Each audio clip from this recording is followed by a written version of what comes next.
Ahora tenemos que ir al agua. Bueno, tengo mi trago por allá. Ah, lo voy a buscar. Lo voy a ir a buscar. Ahí me lo van a traer. Permiso que voy en vivo. Porque muy amable, muchos, señor. Desde hace semanas, muy amable ahí nuestro barman. ¿Cómo es su nombre? Gracias, Diego. El barman Diego. De utilería también, que nos preparó este trago con agua de la canilla. Esto es a modo ilustrativo, ¿no? Porque lo que nos decían muchos es, tiene olor a aceituna, pero aceite de oliva, ahí ya vamos mejor. Pero, claro, en una ensalada puede ser algo bueno, pero cuando querés tomar agua no querés sentir ningún sabor, ni siquiera humedad. Ustedes dirán, tomás agua y no querés, no, nada, no quiero olor, no quiero gusto, no quiero nada, no quiero color. Y en este caso, la gente, por las redes sociales, que es por donde todas estas cosas nos enteramos antes que por los medios de comunicación, empezaron a decir... Diego Poggi se quejó. Duchándose se quejó de que el agua tenía olor. Algunos hablaban del sabor y el olor cuando lo iban a tomar, y otros que toman directamente agua en bidones o agua potable de otra manera. Ya de por sí el agua tiene olor. Cuando me baño lo siento, o sea... que los vapores muchas veces entran más fácilmente y uno los detecta mejor. Los olores cuando están así, las noches húmedas uno siente más el olor que los días secos, por ejemplo. Claro, exacto. Y por ahí bañándote con el vaho, como dicen, sí, con la humedad del baño uno lo siente. Te decía que ya de por sí cierto olor tiene, sabe que tiene un olor, no tanto a cloro, pero sí a lavandina muchas veces.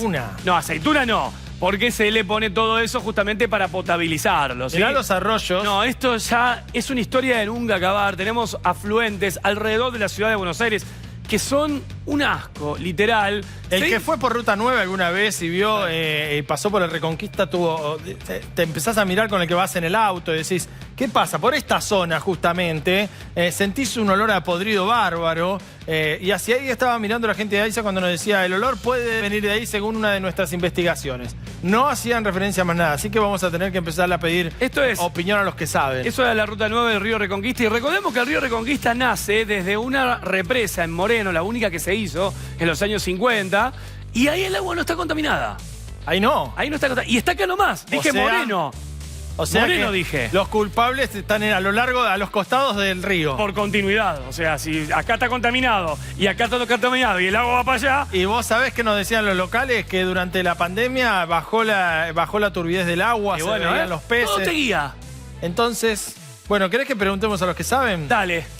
Vamos en comunicación en un ratito con la comunicación con nuestro experto. Sí, con Nicolás, que vamos a hablar ahora. Pero primero les proponemos ir al lugar. Estuvimos en el lugar, estuvimos en la lancha, olimos la zona. ¿Sabes lo que es lo más loco? ¿Qué? Me dijeron, ahí vive el ex gobernador. O sea que alguien vivía ahí en la provincia de Buenos Aires. Todos los días olía eso y eso siguió así. Vamos a ver la nota por los arroyos que nutren, que le dan agua al Río de la Plata, que después tomamos. A ver. Y son muchos los porteños que sintieron el olor a aceituna, aceite de oliva en sus casas. Vinimos hasta Villa Arañata, hasta Benavides. Este es el arroyo El Claro, para determinar si el olor puede venir de acá, que es una de las sospechas. Acá hay olor a cualquier cosa menos aceite de oliva.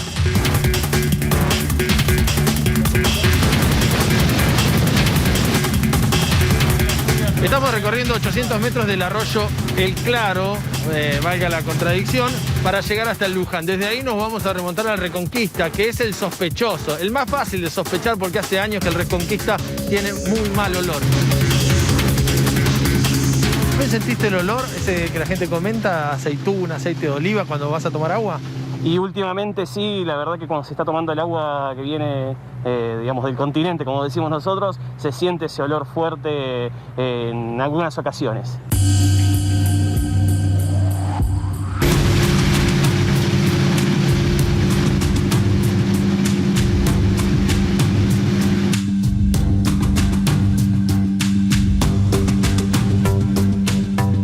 Estamos sobre el río Luján. Esta es una de las tomas justamente de AISA de zona norte del conurbano bonaerense.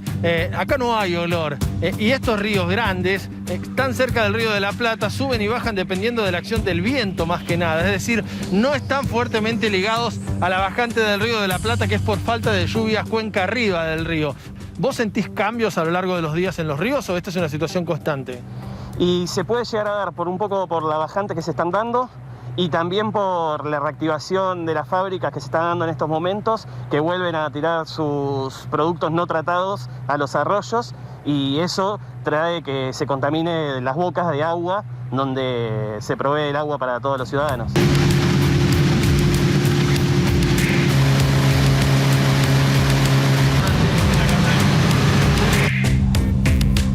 Ahora vamos a ver cómo es la llegada de los diferentes arroyos y ríos que nutren a Luján. Cómo se nota claramente que la suciedad del agua es la que viene desde la provincia de Buenos Aires. Por eso el Reconquista es sospechoso de ser el culpable. Es tremendo, no solo cambia el color del agua, sino el olor que hay presente. Acá tampoco hay olor a aceite de oliva. ¿A qué huele? Para que la gente entienda. Y el olor es, la verdad, que es nauseabundo, porque no se puede... Nosotros sacamos las embarcaciones lo más rápido posible para que no estén en contacto con ese agua, porque le hace mal hasta el plástico. Imagínate, nuestros pulmones es una cosa que es antinatural.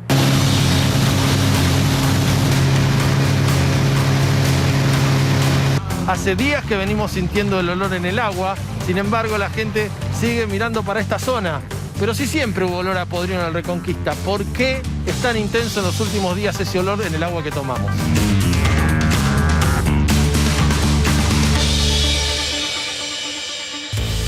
Bueno, señores, mientras Matías va buscando el mapa para poder explicarles por qué el Río de la Plata en parte tiene que ver que les llegue este agua desde esa zona y en parte la bajante, como leímos en algunos de los informes que nos entregaron, informes que a la hora de explicar por qué el agua tenía olor, la verdad es que hacían agua, porque no había una explicación para que la gente se quede tranquila. Entonces empezamos a pensar, hablaban de una bajante.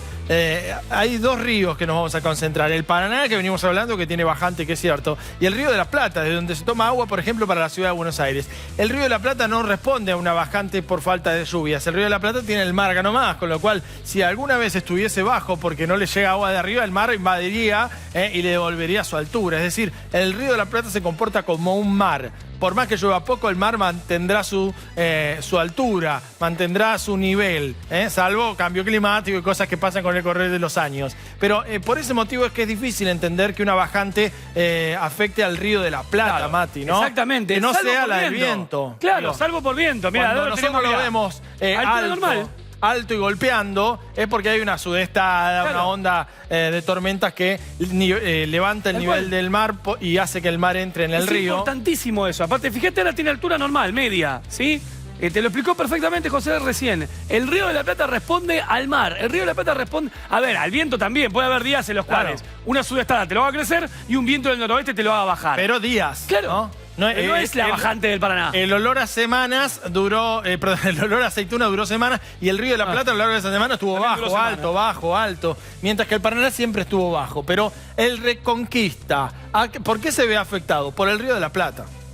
Básicamente, de hecho la corriente Reconquista a veces va y viene, lo mismo en el Luján, se producen idas y vueltas del agua con respecto a lo que le pasa al Río de la Plata, no al río Paraná, que es el único que tiene bajante en este sentido. Pero en un ratito vamos a hablar con Weiderman, que es un especialista y que conoce el porqué de los sabores y de los olores del agua que habitualmente consumimos. Eso va a ser en un ratito nada más, ya lo estamos preparando. Y queremos que nos escribas para ver cómo lo viste vos, cómo lo viviste vos, esta situación de... Mirá, esto es lo que vamos a nombrar, ¿ves? Sí. Este es Embalse Dique Rollero. ¿Dónde zona de Moreno. ¿Ves? Acá está. Desde acá, en ese punto, tras la pared de ese embalse, nace el río Reconquista. Este que va por acá. Ahí donde vos lo mencionaste, mirá, y lo voy a ampliar ahí, ahí donde vos lo marcaste, no está contaminado. Acá no. Acá no está contaminado y se ha medido. Después vienen un montón de empresas. Pero empezás a ir aguas abajo, ¿ves? Sí. Río de la Reconquista, lo seguimos. De la Ribera. Y acá empieza toda la parte industrial. Bueno. Toda la parte de casas, Villa, Sanguinetti. Lo seguimos recorriendo todo, cruzamos la zona del acceso oeste primero. Sí. Después lo seguí, lo voy a recorrer rápido. Vamos a llegar a la parte de la Panamericana. Camino del hasta llegar al Tigre. Y ahora vamos a llegar justamente... Ahí cruzamos la Panamericana, Bancalari. Acá se separa, acá es Canal Aliviador. Ah, este también tiene olor, ¿eh? Claro. Este también tiene olor. Se lleva la principal agua. Claro. Y después, en parte ahí sigue chiquitito. Sí. Y se parte en dos. Acá tenés el río Tigre. Sí. Y el de la Reconquista que viene por ese pedacito de ahí. Ah, perfecto. Todo el Luján. En ese trayecto tiene un olor a podrido y un olor negro que no se puede querer. Claro. O sea, hay que buscar los culpables ahí, en esa zona. Exacto. Y después entender por qué esto que pasa acá puede llegar hasta las bocas del Río de la Plata. Pero para eso Sí. Lo tenemos a Martín Weiderman, que Nicolás, perdón, que es médico y es el fundador. ¿Cómo se llama tu fundación, Nicolás? Perdón por el error de entrada. No, todo bien. Proyecto Agua Segura. Uy, justo. Nos tenemos que quedar tranquilos, podemos quedarnos tranquilos. ¿Cuál es tu mirada de todo esto que pasó? Y primero decime si vos lo sentiste, el olor. Mirá, ¿sabés que lo sentí? Encima yo tengo el filtro en casa y no logro sacarle el olor. Te puedo contar un poco de dónde vengo para explicarte cómo te puedo dar una respuesta, si querés. Sí, sí, con mucho gusto. Yo soy médico. A todo esto me formé acá en Buenos Aires, di un par de vueltas por el mundo tratando de encontrarle, mi camino a la profesión. Y empecé a trabajar en comunidades vulnerables del Gran Chaco, focalizándome mucho como un médico en el vaso de agua, en el vaso de agua turbia, que muchas veces esa es la fuente de agua que tienen para consumir. Logramos filtrarla, armamos Proyecto Agua Segura, nos focalizamos en la calidad del agua de la zona y ahí fuimos viajando hacia las cuencas, que era un poco lo que estaban contando ustedes, de cómo de repente el 17% de la población tiene estos disgustos y tal vez están acostumbrados a poner un trapo antes de pasar el agua por un vaso para poder consumir al llegar al recurso, ¿verdad? Y lo que comentan del olor, para nosotros tal vez es un problema de hoy, o de una bajante, una subiente. Pensamos en cambio climático, vamos a averiguar a la fuente, pero la verdad que hay un montón de argentinos y esto es una crisis global también. Que nos está afectando. Así que de repente me volví un médico emprendedor y me embarqué un poquito más hacia las cuencas y terminé plantando árboles. Y vos decís, ¿pero qué hace un médico plantando árboles? Y lo que empecé a entender es que claramente el calentamiento global, que lo quiero relacionar con esto, el aumento de la temperatura de la Tierra, afecta directamente el ciclo del agua. Y eso llega, les juro que llega al hospital, por eso es que me pongo a trabajar en esto. Llega que el agua explica seguramente un gran porcentaje, no quiero decir la mayoría de la transmisión de enfermedades a lo largo del planeta, me imagino, y que por eso también estás tan ligado a ella. Sí, bueno, me empecé a sentir más cómodo gracias a eso. Por ejemplo, en las primeras, pandemias, hablemos del cólera, empezó a definir a los primeros médicos sanitaristas. Entonces no me siento tan loco, siendo un médico que se dedicó a trabajar sobre el agua. Y sí, justamente la Organización Mundial de la Salud, cuando se activa el alerta respecto a la pandemia, pone un foco en regular justamente el tratamiento de agua y se habló muchísimo de eso, que llega a lo que están hablando ustedes ahora, ¿no? Y me parece que es algo a trabajar. Pero repito, cuando aumenta la temperatura de la Tierra, el ciclo del agua se ve afectado directamente con la mayor evaporación de los mares, sí. Y en referencia a este episodio de estos últimos días, ¿qué comentario te merece a vos? Va muy personal, sé que dijeron experto, pero me quiero colocar donde me paro, que es como un elevador de la voz de la población argentina y el acceso a agua.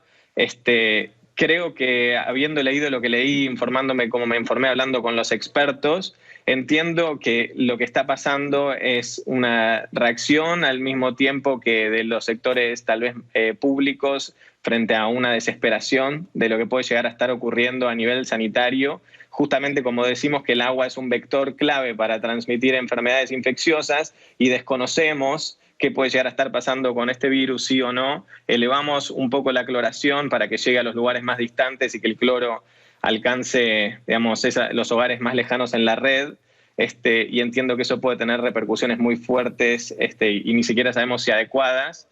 Entonces creo que, una vez más, el humano tratando de entender qué es lo que puede hacer, llega a nuestra casa hoy con olor a cloro, tal vez, ¿no? Es una manifestación más de la actualidad, del desconocimiento, tal vez, Nicolás, y de las ganas de agregar valor, sí. Y vos cuando, particularmente en el caso del olor a aceituna, cuando te llega, primero seguramente, o no sé qué te llegó primero, si el comentario en las redes o el olor, ¿qué decidiste hacer? ¿Intentaste encontrarle un porqué? No, básicamente, para mí, voy desde el lado optimista, y tal vez no es la respuesta que estás buscando, pero para mí es una al mismo tiempo que es algo que no queremos, es una oportunidad para poner el agua en agenda y que justamente si ustedes pueden, por ejemplo, visibilizar lo que está haciendo Agua Segura, están visibilizando lo que está pasando con el agua, que me parece que es una crisis global que necesita más agenda y necesitamos que la gente se ponga, digamos, una pila en este asunto, porque está afectando no solo a los que olemos aceituna, sino que también a aquellas comunidades que están en el Delta tomando agua turbia o en el Gran Chaco o en la Patagonia. Así que, nada, me parece una oportunidad para ponerlo en agenda. Voy a ir desde ese lado. Espero que sea un valor agregado importante. Se entiende desde ya y lo sabemos y lo decíamos en la previa también. Hay gente que toma agua de la canilla, hay gente que toma agua potable y hay gente que toma el agua que puede. Y hay gente que no tiene agua ni siquiera. Una cortita para hacerte, Nico. ¿Ustedes analizan el agua en particular cuando pasan cada una de estas cosas? Por ejemplo, ahora con este supuesto olor a aceituna. No puntualmente, en este caso no nos dedicamos a esto, estamos trabajando en los asentamientos informales donde el agua potable, porque justo lo que estás hablando ahora es donde llega el agua de red, donde llega el agua de red, llega el agua tratada, en este caso con cloración, entre otras técnicas. Nosotros estamos en lugares donde no llega ni siquiera esa suerte, digamos, aunque venga con una aceituna, digamos que por lo menos tenemos agua tratada en nuestras casas. Bueno, vos sabés que apuntando a eso, Nico, ya que te tenemos y que has recorrido justamente el país, ¿cómo está la situación en el resto de la República Argentina en torno al agua? Mencionaste el Gran Chaco y mencionaste mucho la palabra turbia. Sí, tenemos comunidades caminando tal vez largos kilómetros, 4 horas por día dedicadas a buscar un vaso de agua. En la mayoría de los casos las instituciones tipo escuelas rurales o hogares dispersos están sufriendo la presencia de bichitos o agua turbia, como dijiste, recurren al agua de lluvia para consumir agua digamos, todo el año y lo almacenan y se vuelve también turbia como cualquier otra agua estancada, y después recurriendo a mismas fuentes que animales, se llaman madrejones o charcos o en el caso vertientes, y comparten el agua con el ecosistema, y por eso llegó al hospital, llegó a que el 50% de las camas estén ocupadas por enfermedades relacionadas al agua, que 1000 chicos pierdan la vida, y Argentina es parte de Latinoamérica, donde la segunda causa de muerte es la diarrea. Lo que estás contando hoy, tengo otro dato curioso que seguro te interesa, es que generalmente cuando vienen extranjeros, nosotros cloramos tanto el agua en relación a Latinoamérica, por ejemplo, que se les barre toda la flora intestinal. Claro. Nosotros tenemos... Y entonces tienen sus diarreas, digamos, de extranjero, pero no por una bacteria, sino justamente por lo contrario. Pero bueno, fíjate que es muy, muy diverso el problema del agua en nuestro país. De repente estamos con temas de aceituna por acá y tenemos los bichos y las aguas turbias de agua estancada en el norte. Es muy diverso y lo hace muy difícil de trabajar. Por eso necesitamos varias organizaciones o empresas o lo que sea alineándose con la causa del agua. Nicolás, primero te iba a hacer 2 preguntas, voy a empezar por la más importante. Si pudieses enumerarnos 2 o 3 cosas importantes, inevitables, urgentes para hacer a nivel país con el agua, ¿qué medidas se te vienen a la cabeza? Digo, ¿qué es algo que es urgente hacer? Nunca me hubiese imaginado, pero me parece urgente que se focalice sobre la generación de calor a nivel terrestre, entonces que las grandes industrias disminuyan la emisión de gases. Me parece importantísimo porque termina impactando sobre el cambio climático y el ciclo del agua, y eso lleva a las sequías, a las inundaciones y a los cambios en las cuencas que nos nutren. Entonces eso por un lado. Plantemos árboles por el otro. Sí, te escucho. Pero en el corto plazo, gente que necesita tomar agua y no la tiene, ¿hay algún plan que necesite luz, que necesite ser visto, que esté a punto de llevarse a cabo, que no se le esté prestando atención, digo, en lo urgente? En lo urgente tenemos grandes comunidades que están sufriendo desnutrición y falta de acceso a agua, principalmente en las comunidades más vulnerables del país. Estamos hablando del Gran Chaco. Estamos teniendo temas en los barrios informales y ahí se los puede ayudar a las comunidades que están cercanas por la falta de higiene y acceso a agua que van de la mano. Así que eso es lo más urgente y, digamos, como sociedad, lo mismo a nivel de la agroindustria, que estamos consumiendo el 80% del agua, digamos, que tenemos a disposición. También podemos trabajar por ahí, como nosotros cerrando las canillas a la hora de lavar los platos. Poner, tipo, lo que estamos viendo ahora, podríamos haber cerrado la canilla, enjuagar y después... Lo mismo cuando nos lavamos los dientes, ¿no? O cuando nos afeitamos. Lo mismo. Está el agua saliendo y saliendo, totalmente. Somos uno de los países que más agua consume por ciudadano en el mundo, entonces tenemos muchísimo para aprender respecto a eso, al mismo tiempo que En algunos lugares tenemos un montón de agua y ríos más anchos del mundo y el acuífero más grande debajo nuestro, pero al mismo tiempo hay zonas que sí, que están sufriendo esto, como Santa Victoria Este, lugares en Salta, el Gran Chaco en general, algunos lugares de la Patagonia. Es un país complejo y diverso donde necesita un abordaje diferente en cada lugar. Así que me cuesta mucho de repente dar un consejo puntual, ¿viste? Pero todo surge por olor a aceituna. Y eso... Es que es un puntapié desde ya, ni hablar. Además, aclararon que es agua potable, o sea que estaríamos teniendo un mal menor comparado a lo que nos estás diciendo, claro, ¿no? Con respecto al resto del país. Y está bien que alguien ponga las cosas en su justo peso, ¿no? También comparar, en este caso, con la peor situación, que es la que alguien no tenga acceso al agua potable, obviamente que nivela todo hacia abajo, pero viene muy bien recordar que eso está pasando, que pasa en nuestro país, y no importa los límites de los países, está pasando en muchos lugares del mundo también. Te queremos agradecer. ¿Dónde pueden encontrar la fundación y quién se puede acercar a ella? Muchísimas gracias. En aguasegura.com o en Aguasegura OK, en las redes sociales pueden encontrarnos y trabajar junto a nosotros para, digamos, llegar con soluciones a los lugares que más lo necesitan respecto al tema. Y gracias por compartir la voz del agua. Es muy importante. Gracias a vos, Nicolás. Grande, genio. Te vamos a molestar alguna vez. Esperemos que con cosas más, como siempre decimos, con cosas mejores, pero bueno, así la noticia.